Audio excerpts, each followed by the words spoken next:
Hey guys, welcome back.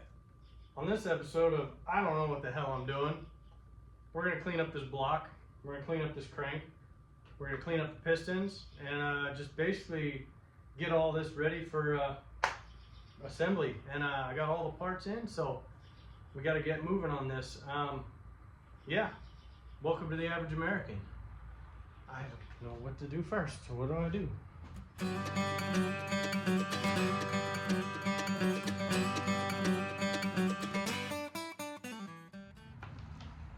Okay, there she is. Got some extra rubber. I don't know what that is, but it goes there. Yeah, I don't really know what all this stuff is. I don't really know how it works, but it looks just like every other cam bearing removal install tool that I've seen. So I'm assuming it works the same. So I think what happens is you put one of these on here, like so, shove it on there. I think that's the expander tool right there. Just put one of these on here, and then you tighten this up, and what will happen is it'll expand in the bearing, and then you can smack the end of it with a hammer and pull it out of there. So let's give that a shot. So I had to test it before I showed you guys how to do it because, well, I wasn't sure that I could do it. But anyway, this is my old bearing, and if you look, it is actually not in that bad a shape. It's got a lot of junk on it because this motor was so full of carbon, but the wear in here is not bad. So we're gonna go in and grab the rest of them. I'm gonna show you how I did this. Okay, first thing you want to do is select the correct size. Now this feels like when you put it in, you're gonna be like, oh man, that's the too small of size, but it's actually not. So like this one will fit in the bearing, but so will the bigger size up. The problem with the bigger size up is that these metal pieces will not fit through the block, these metal lips. So what you want to do is get the smaller size and then tighten it down until it fits this bearing, until it squeezes it. So what you do is you find the right size first, then you want to come in and you want to put the metal lips towards the back of the piece.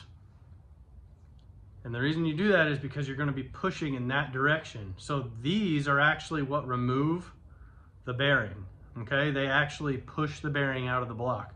It's not this rubber piece that holds onto it, it's these metal lips. So once you've got all of that together, put your cone on here in between these two pieces where they connect. Put your cone on in this orientation. Then you're going to feed it through the block. And I'm going to do the buried back one. And this right here, feeding it through the block, is why you go with the one size smaller. Now, once you get it in there, push your cone until you're where you want to be. And grab your wrench or your ratchet or whatever you're using, because you have to tighten this down. I got it hooked up. This is how I had to do it. 7/8 socket, extension, and then wrench. I had to feed this through the back of the block here onto the nut that we're tightening up, and then I had to hook it here because my engine stand is in the way. So we're gonna have to do that all the way through this block, which means I'm gonna end up using a bunch of extensions, but we'll get it done. So now that we've got it all tightened up on there, push your cone up against the block, because that's what centers it, and grab a hammer, start smacking the end.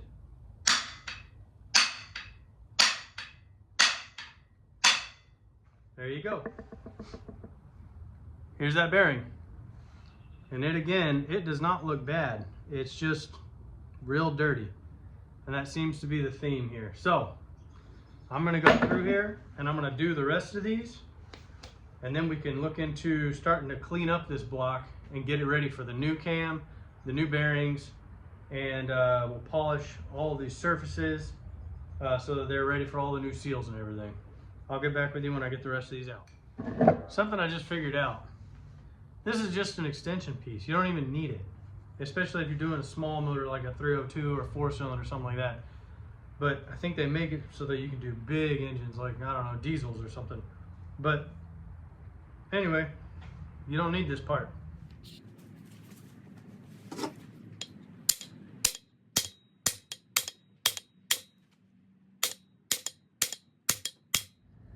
All right, we got all of it out of there. All these rings, cam bearings. And well, that was actually very easy. The end one, I'm not so sure how I'm gonna do without the cone to put it back in, because I need it to be, you know, straight. So it's gonna be very carefully put back in. But anyway, it removed all of them without any trouble. So I guess next, I think I'm gonna go in and clean up all these surfaces with a little bit of a WD-40 and some Scotch-Brite pad. And I'll probably do all the gasket surfaces and stuff as well, just so we can have that done.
I started this process already just to see how it would go, and I started with 400 grit and it just did not have enough bite. Then I went down to 180 grit and it bit a little bit better, but we still have a lot of low spots in here and a lot of pitting. So I'm going to go all the way down to 80 grit and we'll start there, and then we'll go up to 180 and then 400 and we'll smooth it out. But I've got this piece of glass here and I just taped some 80 grit sandpaper to it. I'll put my hands on top and we're going to go to town.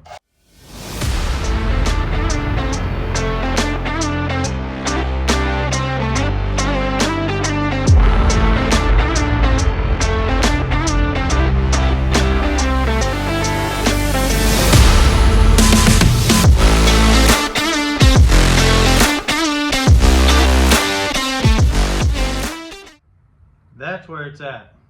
Go to the 80 grit, start there. Because I must have spent an hour using the 180 and the 400, and I just spent a minute and a half or 2 minutes, and that's so much better.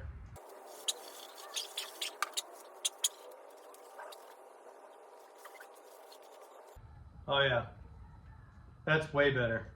So also something I learned from the first time was make sure that you've got some brake clean on hand, and spray down your surface. Especially mine was just covered in WD-40 and it kept clogging up the pads and I couldn't clean it. I tried degreaser and it just didn't work.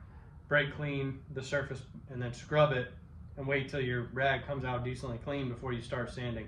I'm going to try the other side and we'll start on the other side. Same process, but we'll start with the 80 grit. So sandpaper it and then we'll wipe it down.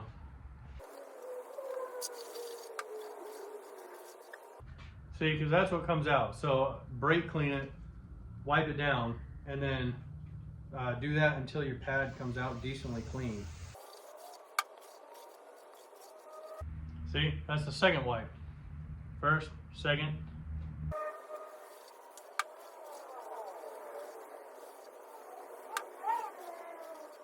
Okay, there, it's starting to come out a little cleaner. I'm gonna start sanding now. So, I'm gonna use the same piece of sandpaper I did before, 80 grit, and we're just gonna go back and forth on this thing and see how long it takes to actually, you know, get a little bit of a metal shine to it. Here we go.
Your hands are going to get covered in fine iron powder.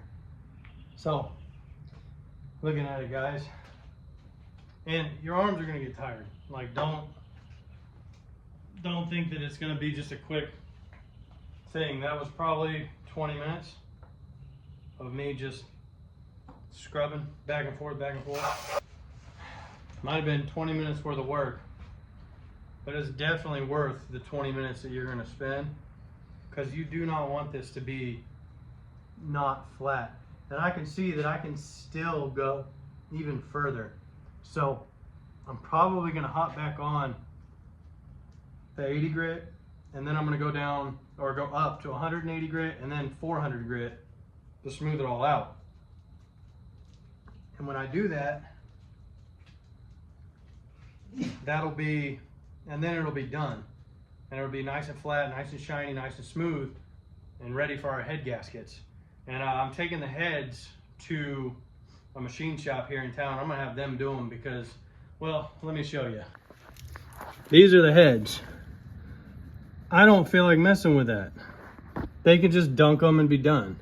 So I'm gonna take them to a machine shop and have them do the heads.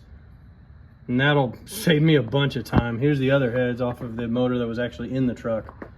But I think we'll save that motor for an actual build. So we'll have it done professionally and be, you know, correct. So I'm gonna get back after it. Some more 80, 180, 400, and then I'll get back with you guys. Here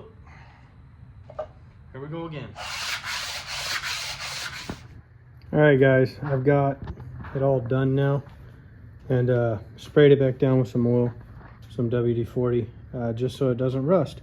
But that should be ready for the heads once I get them finished and get them back from the machine shop.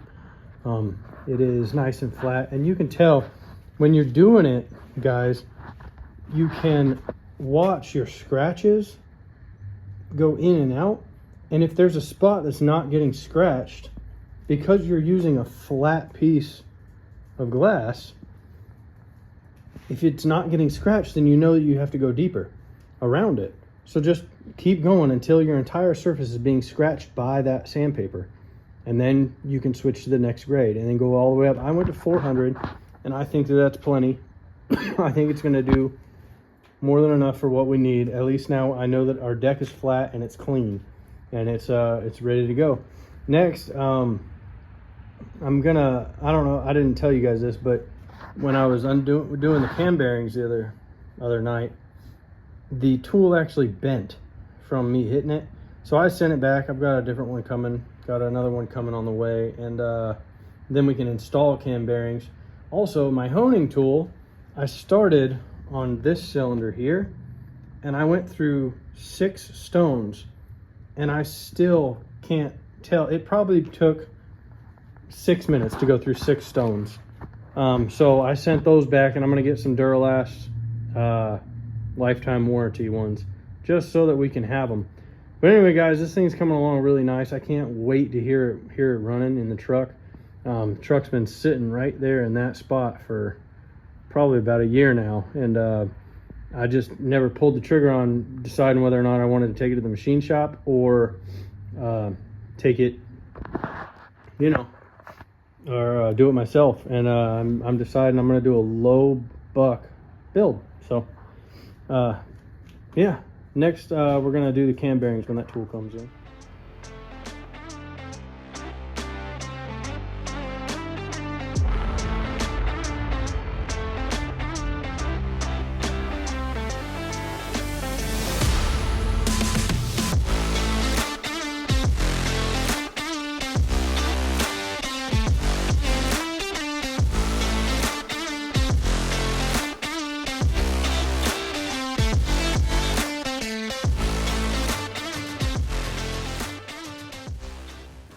Okay, I've been out here for about 2 hours, and I've only done this one and this one, but by God, you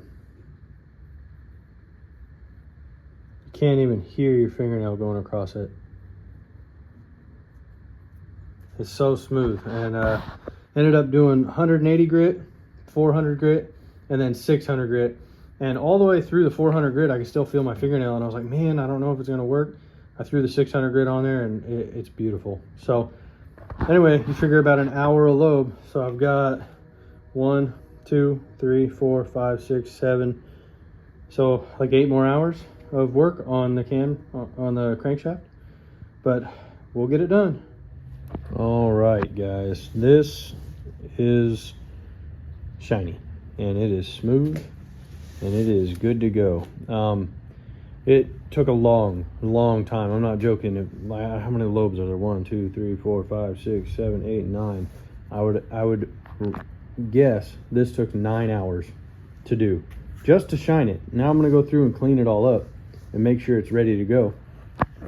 But guys, I used so much sandpaper, and because of the state that my crank was in, I ended up using 180 grit and then 400 grit and then 600 grit just to get it to polish out. And it's not perfect, don't get me wrong, but I think it's good enough for this motor. So like I said, this is just an experiment, and obviously I still have to do the seal surfaces, but I'm super happy that all the lobes are done at least.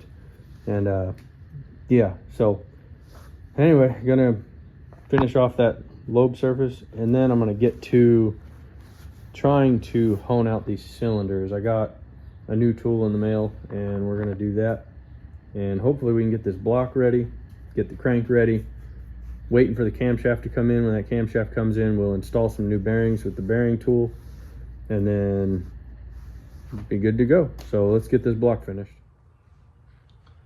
I need to explain something to everybody out there that's watching this and thinking, oh, I might be able to do this. If you buy this tool off of Amazon, okay? If you buy this tool off of Amazon, it's gonna come with this piece here that's attached to these 3 stones, and it's gonna be over in this section, and then it's gonna have 3 larger stones attached to these 3 arms here, over here. I went through 12 stones, okay? 12 of these stones. I wore them down to almost nothing and tried to do 1 cylinder. And that, it did not work. So if you're going to do this and you're going to get the cheap tool, go get yourself some better stones. These are Duralast, they're lifetime. I have done all 8 cylinders to a point with these, and they all still have stone left. So do yourself a favor, get yourself some good stones, not some Amazon stones, and then you can go after it. But I also had to make these stones work. I had to go get cotter pins. I had to cut the old stones off. I had to make the cotter pins fit and make it so they weren't too long. It was a job. Anyway, do that.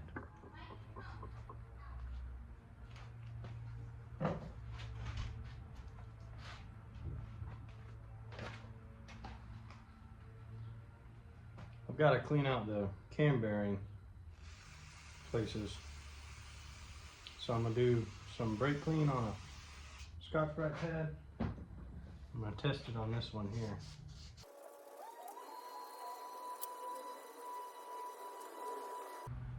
I did a pretty good job.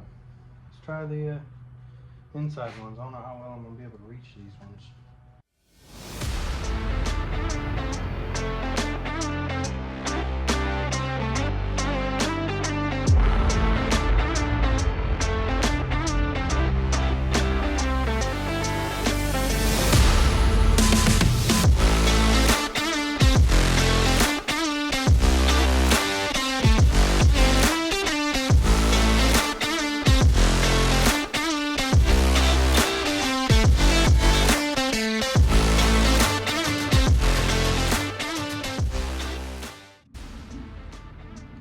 Okay guys, very last step to getting this block done and ready for assembly is I'm going to start cleaning it. I'm just going to use some Dawn dish soap and some water and try to keep your block wet the whole time and just go to town, going through all the holes everywhere.